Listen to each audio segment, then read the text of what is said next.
Let's go back to to Europe. They're talking about implementing a kind of digital COVID certificate, if you will. Talk to us about that, and I mean, what will it mean for people and businesses? Yeah, look, it's I believe it's a fantastic initiative. So what's happening over there is the populations are getting vaccinated at various rates in various European Union or EU countries, 20 plus more of those countries.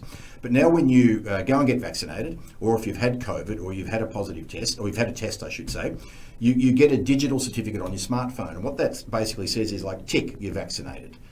You've had a test recently, came up negative. Or you've had COVID in the past, which means you've got a thing called antibodies, which means you're less likely to get it again. It's a bit like being vaccinated.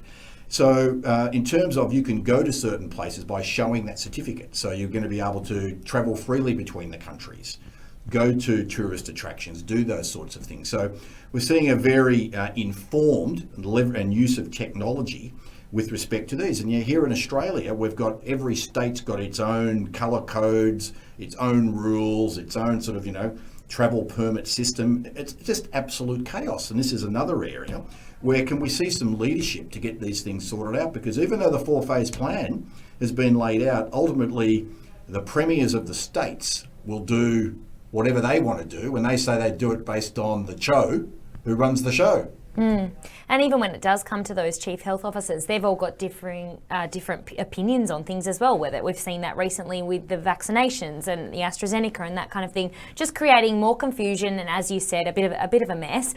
Now, do you think something like these COVID certificates is something that we will see other countries adopt?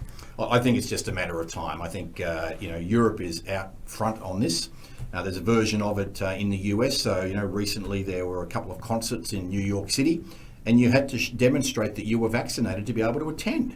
So people went to Madison Square Garden, they were fully vaccinated. So they're less likely to catch it, less likely to give it. If they actually get it, it's less likely to be serious. If they end up in hospital, they're less likely to die. Like, there's just upside for that. But over there say, you know what? No vaccination, no going to that event. And so the people that I know in the events industry, many small business and events, like, we need something like that.